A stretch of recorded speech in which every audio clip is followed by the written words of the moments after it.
Après avoir étudié les grands acteurs du commerce international que sont la Chine, les États-Unis et l'Union européenne, nous nous proposons d'aborder plus en détail, dans une deuxième partie, les échanges commerciaux européens.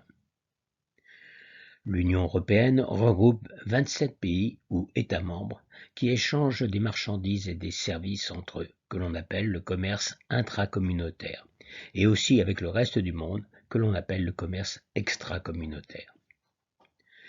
Certains de ces pays de l'Union se sont aussi regroupés pour partager une monnaie commune, l'euro. La zone euro comprend 19 États, tous membres de l'Union, pour lesquels il est possible d'opérer la même distinction entre les échanges internes et les échanges externes. Comprendre et analyser le commerce international repose sur la connaissance ou le suivi de trois indicateurs que nous avons déjà rencontrés: les exportations, les importations, la balance commerciale égale à l'écart entre les deux indicateurs précédents. Pour chacun, il est souvent instructif de regarder leur évolution dans le temps et en particulier entre l'année en cours et l'exercice précédent. Pour le commerce intracommunautaire ou interne à la zone euro, les échanges sont en principe équilibrés, ce qui est vendu par les uns est acheté par les autres, ce qui n'est pas forcément le cas dans les échanges avec le reste du monde ou de la zone euro, dont la balance peut être excédentaire si les exportations sont supérieures aux importations ou déficitaires dans le cas contraire. Les 19 États membres de la zone euro ont exporté en 2020 vers le reste du monde, y compris vers les 8 autres pays de l'Union, 2 130 milliards d'euros, en baisse de 9,2% par rapport à 2019. Ils ont importé du reste du monde 1 900 milliards d'euros, en baisse de 10,8%. La baisse des importations ayant été supérieure à celle des exportations, la balance commerciale, déjà excédentaire en 2019, s'est améliorée en 2020 pour atteindre 234 milliards d'euros. Notons que le commerce interne à la zone euro s'élève à près de 1 800 milliards d'euros, en baisse de 8,9% par rapport à 2019. Le commerce interne à l'Union européenne est de 2 842 milliards d'euros, en baisse de 7,5% par rapport à 2019. L'écart proche de 1 050 milliards d'euros par rapport au commerce intra-zone euro s'explique par les échanges entre la zone euro et les autres États membres de l'Union et aussi par les échanges entre les 8 pays de l'Union qui n'appartiennent pas à la zone euro.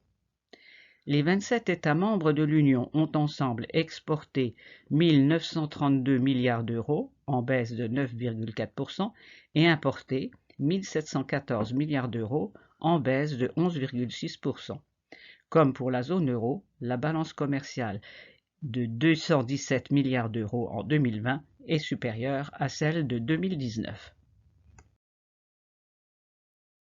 Eurostat donne aussi des indications sur la nature des biens faisant l'objet du commerce international, en les regroupant en 3 familles de produits: les articles manufacturés, les matières premières et les autres marchandises. Les articles manufacturés représentent 1 600 milliards pour les exportations, en baisse de 9,1%, et 1 260 milliards pour les importations, en baisse de 6,4%. À l'intérieur de ces articles manufacturés, la baisse la plus importante concerne aussi bien les exportations, moins 12,9%, que les importations, moins 8,4%, des machines et véhicules. Un ralentissement qui s'explique par le confinement et les restrictions de circulation décidées dans la plupart des pays européens au premier semestre 2020. La famille des autres produits manufacturés, pour les mêmes raisons, a été gravement perturbée. Les exportations ont ainsi baissé de 11,1% et les importations de 6,3%. Les produits chimiques ont été moins touchés, avec un trafic stable de 2019 à 2020.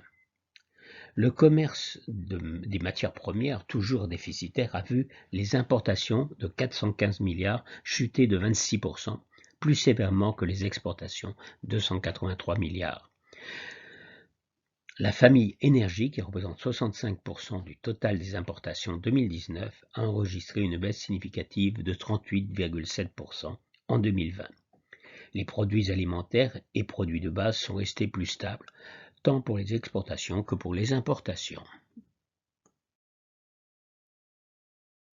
Les 10 premiers partenaires de l'Union européenne sont frontaliers, comme le Royaume-Uni, la Suisse, la Norvège, la Russie et la Turquie, ou des membres du club des grands acteurs mondiaux du commerce, comme les États-Unis, la Chine, le Japon, la Corée du Sud et l'Inde.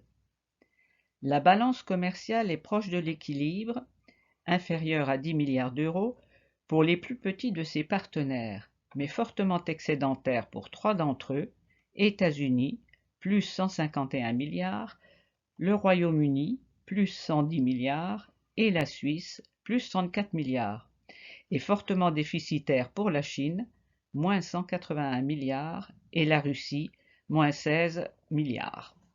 Nous allons examiner l'évolution historique de l'UE avec ses 5 partenaires.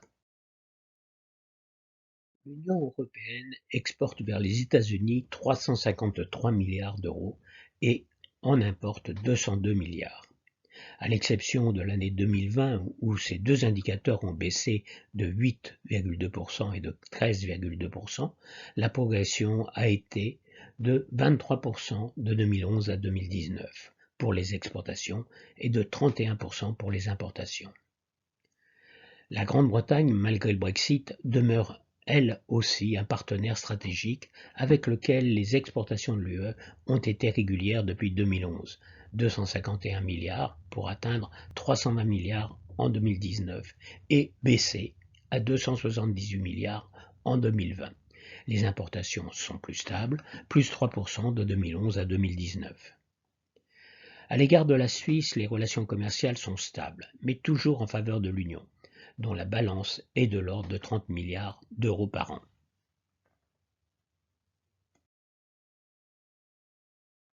Le commerce avec la Chine est structurellement défavorable à l'Union, avec un déficit de 165 milliards d'euros en 2019 et 181 milliards en 2020. En 10 ans, les échanges se rééquilibrent lentement car les importations progressent de 50% et les exportations de 60%. Avec la Russie, les échanges sont aussi déficitaires en raison des importations de gaz, mais avec des fluctuations importantes. Durant la période 2014-2016, en raison de l'annexion de la Crimée, les relations commerciales Union européenne-Russie se détériorent fortement avant de retrouver progressivement un rythme normal. En 2020, les importations de gaz enregistrent une baisse brutale à la suite de la crise du Covid et de relations commerciales toujours tendues pour des raisons politiques. Les grands pays exportateurs de l'Union sont en règle générale les plus peuplés, avec toutefois une mention spécifique pour l'Allemagne et les Pays-Bas qui occupent une place prépondérante. L'Allemagne, avec 1 207 milliards pour les exportations et 1 024 milliards pour les importations, pèse 2 fois plus que les Pays-Bas qui arrivent en second, avec 590 milliards et 522 milliards pour chacun de ces postes. Les 10 pays suivants ont enregistré plus de 100 milliards pour les exportations comme pour les importations. Parmi les pays qui enregistrent une balance commerciale dont le montant en valeur absolue est supérieur à 10 milliards d'euros, on retrouve en tête l'Allemagne et les Pays-Bas, avec l'Irlande et l'Italie qui enregistrent un excédent supérieur à 50 milliards. Seule la France enregistre un déficit de 82 milliards d'euros, dont 107 milliards avec les autres partenaires de l'Union. Hors Union européenne, la France dégage un excédent commercial de 25 milliards d'euros.